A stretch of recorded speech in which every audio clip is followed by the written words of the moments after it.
Hello students, welcome to Biology World. I am Priyanka Shoran. Today we will discuss about genetic code. As we have completed transcription, process of transcription and the post-transcriptional processes. तो transcription के बाद और translation शुरू करने से पहले हम एक इम्पॉर्टेंट टॉपिक पढ़ेंगे दैट इज जेनेटिक कोड.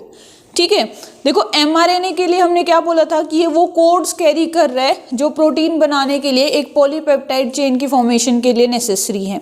तो ये कोड क्या है, ठीक है, ये जो इनका कैरेक्टर्स का है, क्योंकि यूजुअली बोर्ड में क्वेश्चन आ जाता है regarding the characteristic of a genetic code और नीट में भी पूछा जाता है कि भाई जो जेनेटिक कोड है उसका टर्म किसने दी, ठीक है, या फिर उसको डिस्कवर किसने किया. So if we are talking about the term, ठीक है, तो जो जेनेटिक कोड है ये टर्म दी थी जॉर्ज गैमो ने. किसने? जॉर्ज गैमो ने. और इसको डिस्कवर किया था नीरेनबर्ग, मेथई और खुराना NMK. ठीक है, नीरेनबर्ग, मेथई और खुराना ने जेनेटिक कोड को डिस्कवर किया था. इंपॉर्टेंट है, नीट में पूछा जाता है. Now if you have to define the genetic code then how you will define.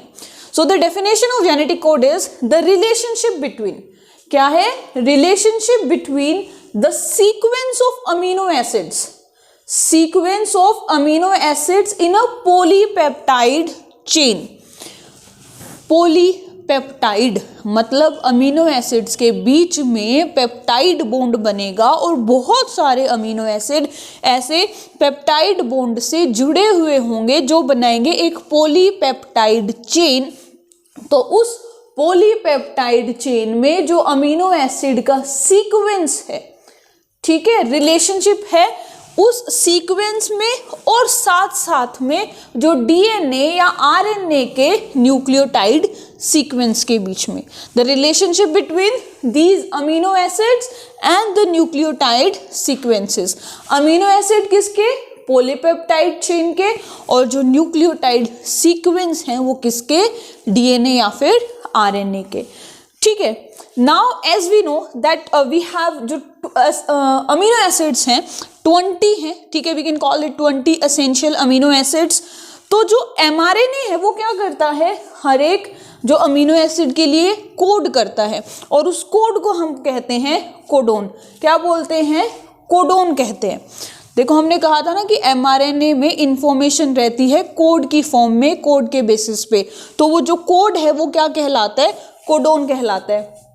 तो 20 अमीनो एसिड हैं तो 20 कोडोन होने चाहिए. तो भाई कैसे पता चलेगा कोडोन के बारे में? तो किसी ने कहा कि ना एक एक जैसे 4 जो नाइट्रोजनस बेसिस हैं ATCG, कि लेट्स सपोज कि जो कोडोन है वो सिंगलेट फॉर्म में प्रेजेंट है. सिंगलेट का मतलब जो एक एक नाइट्रोजनस बेसिस है वो एक कोडोन के फॉर्म में यूज किया जाता है. तो एक है तो टोटल तो 4 ही बनेंगे, ठीक है, टोटल 4 ही कोडोन बनेंगे. अमीनो एसिड 20, कोडोन 4, ये तो हो ही नहीं सकता. फिर किसी ने कहा चलो भाई डबलेट कर लेते हैं, डबल कर लेते हैं. 4 into 4 कितने बने? 16. ये भी नहीं हो सकता, कोडोन कम अमीनो एसिड ज्यादा. फिर ये जो गैमो है इन्होंने कहा, ठीक है, इन्होंने डिस्कवर किया कि जो कोडोन है वो ट्रिपलेट उनका फॉर्म होना चाहिए. मतलब 4 into 4 into 4 दैट इज 64. तो 64 कोडोन तो सफिशिएंट है 20 अमीनो एसिड्स के लिए. इसीलिए बोला गया कि भाई जो ये कोडोन है, ठीक है, या फिर जो जेनेटिक कोड है उसका नेचर कैसा है? ट्रिपलेट है. कि mRNA के ऊपर ये जो 3-3 की फॉर्म में एक कोड प्रेजेंट रहेगा. 3-3 की फॉर्म में क्या है? एक कोड प्रेजेंट रहेगा कंटिन्यू. किसने डिस्कवर किया? गैमो ने. कैसा नेचर है? ट्रिपलेट है. ठीक है, now will discuss about the characteristics of a genetic code that is very very very important. जो एग्जाम में पूछा जाएगा, स्ट्रेट फॉरवर्ड क्वेश्चन आएगा, right about the characteristic of a genetic code. 3 number में क्वेश्चन आ जाएगा बोर्ड में. तो क्या लिखेंगे? सबसे पहला जो गैमो ने बताया है कि भाई जो कोड है, जेनेटिक कोड है, वो ट्रिपलेट है नेचर में. ठीक है, 3-3 की फॉर्म में यूज किया जाता है. दूसरा यूनिवर्सल है, हर किसी ने इसको अपनाया है, ठीक है, हर जगह क्या है ये सेम है, तो यूं नहीं कि कहीं और पे हम लोग अलग ही जेनेटिक कोड यूज करेंगे, सेम है। अच्छा, एनसीईआरटी के अंदर जो डायग्राम भी दे रखे है 3-3 का, ठीक है, जैसे यहाँ पे AU जो ATCG लिख दिया, ठीक है, तो फिर अगर हम यहाँ पे टेक की जगह लिख देंगे U, क्योंकि mRNA है, फिर यहाँ पे AUCG, फिर AUCG, तो 3-3 मिलके ऐसे क्या कर रहे हैं, पूरा 64 कोडोन बना रहे हैं, ठीक है। mRNA है तो mRNA में T तो होगा नहीं, ठीक है, ये क्या है, mRNA है, और ये mRNA क्या कर रहे हैं, ये कोड्स अपने अंदर कोड्स लेके जा रहे हैं, जो कि राइबोसोम के पास जाएगा, और RNA में थाइमिन तो होता नहीं है, थाइमिन की जगह होता है यूरेसिल, इसीलिए यहाँ पे आएगा AUCG, ठीक है। फिर उसने कहा कि भाई यूनिवर्सल है, हर जगह सेम जेनेटिक कोड्स को यूज किया जाएगा। Next character is that genetic code is non ambiguous. Non ambiguous का मतलब है कि जो एक कोडोन है वो एक ही अमीनो एसिड के लिए कोड करता है। एक जो कोडोन है, ये जो एक कोडोन है, ये सिर्फ एक ही अमीनो एसिड के लिए कोड करेगा, and it is known as, या इस तरह का जो कैरेक्टर है वो कहलाता है नॉन एम्बिगुअस। लेकिन इसमें एक्सेप्शन है, एक्सेप्शंस आर ऑलवेज इंपॉर्टेंट। तो इसमें एक्सेप्शन है कि जो GUG है, ये जो एक कोडोन है, ठीक है, ये किसके लिए कोड करते हैं, ये वेलिन के लिए भी कोड करता है और ये मिथियोनिन के लिए भी कोड करता है। तो ये हो गई इसकी एक्सेप्शन, और एक्सेप्शन है तो इंपॉर्टेंट है ही। Next, it is non overlapping, कि ये जो कोडोन है ये ओवरलैप नहीं करते, इनको हम लोग कंटिन्यू स्टडी करते हैं। अगला है कोमालेस। कोमालेस का मतलब है कि ये एक mRNA है, इसमें AUGCGA, ठीक है, उसके बाद फिर AAU, कुछ भी मान लो, तो इसमें ये 3 है, ये एक कोडोन हो गया, फिर ये 3 है, ये एक कोडोन, और ये 3 है, ये एक कोडोन, ठीक है। अब यहाँ पे क्या है कि इधर हम लोगों ने फॉर एग्जाम्पल कोई भी एक, जब DNA की रेप्लिकेशन हो रही थी उस टाइम पे गलती से एक जो बेस पेयर है या जो नाइट्रोजनस बेस है वो ऐड हो गया, यहाँ पे आ गया G, ठीक है। तो ये देखो जो पीछे वाले ना वो तो सेम रहेंगे 3-3 के कोड में, लेकिन जैसे ही हमने इसमें G ऐड किया, हमने तो क्या किया, गलती से ऐड हो गया, ठीक है, तो अब आगे का जो सीक्वेंस है ना वो बदल जाएगा, आगे का सीक्वेंस बदल जाएगा। ये 3 तो रह गए सेम, लेकिन एक नाइट्रोजनस बेस ऐड होने के कारण जो AAU है, now it will be studied as GAA, then UAA, और जो आगे है वो आगे ऐसे क्या है, पूरा पॉलीपेप्टाइड का जो सीक्वेंस है वो चेंज हो जाएगा। तो क्या है, ये कोमालेस है। फिर अगला जो टॉपिक आता है या फिर जो कैरेक्टर आता है, that is degeneracy of genetic code. बहुत इंपॉर्टेंट है ये भी। किसने, जो नीरनबर्ग है जिसने जेनेटिक कोड को डिस्कवर किया था, उसी ने डीजेनरेसी के बारे में बताया। क्या है कि 64 कोडोन है, ठीक है, 64 कोडोन 20 अमीनो एसिड्स के लिए कोड करते हैं। तो अगर एक कोडोन एक के लिए करेगा तो मतलब क्या है कि 20 कोडोन होने चाहिए जो 20 अमीनो एसिड्स के लिए कोड करेंगे, लेकिन बहुत ज़्यादा रह गए। इसका मतलब क्या है कि एक अमीनो एसिड है वो एक से ज़्यादा कोडोन से कोड होता है, ठीक है। एक अमीनो एसिड एक से ज़्यादा कोडोन से कोड होगा, और ये जो कैरेक्टर है इस कैरेक्टर को कहेंगे डीजेनरेसी ऑफ जेनेटिक कोड। क्या बोलेंगे, degeneracy of genetic code, that was discovered by Nirenberg and Bonfield, ठीक है। अच्छा, अब इसमें पूछ भी लेते हैं जो एक्सेप्शन है कि भाई एक कोडोन एक ही अमीनो एसिड के लिए कोड करता है, ये इसका एक्सेप्शन है कि एक कोडोन सिर्फ एक ही अमीनो एसिड के लिए कोड करता है। वो कौन सा कोडोन है, वो UGG और AUG है। UGG सिर्फ और सिर्फ ट्रिप्टोफैन के लिए कोड करता है, और AUG सिर्फ और सिर्फ मिथियोनिन के लिए ही कोड करता है। तो ये डीजेनरेसी का एक्सेप्शन है, ठीक है। इसके अलावा अगर इसी डीजेनरेसी की बात करूं मैं, तो LSA, ठीक है, LSA that is leucine, serine और आर्जिनिन, ये तीनों अमीनो एसिड 6 कोडोन से कोड होते हैं। ये भी 6 कोडोन से कोड होता है, मतलब 6 कोडोन क्या है, ल्यूसीन के लिए हैं, 6 कोडोन सीरीन के लिए हैं, 6 कोडोन क्या है, आर्जिनिन के लिए हैं।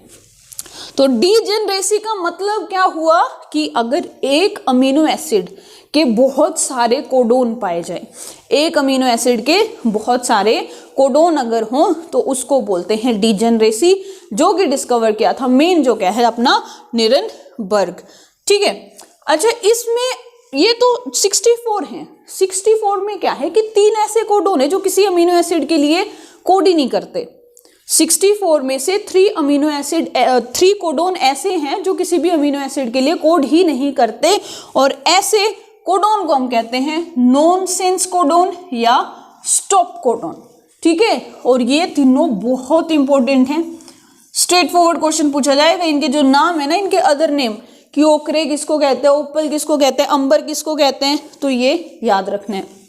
तो नॉनसेंस क्या है, जो कोडोन किसी भी अमीनो एसिड के लिए कोड नहीं करेगा। मतलब भाई ट्रांसलेशन हो रही है, ठीक है। ट्रांसलेशन में क्या है कि जो mRNA के ऊपर कोडोन है, राइबोसोम उनको कोड किए जा रहे हैं, एक से अमीनो एसिड बना दिया, दूसरे से बना दिया, तीसरे से बना दिया, चलते चलते क्या है, राइबोसोम को टकरा गया UAA, UAG और UGA, उआ, उआग और उगा, ठीक है।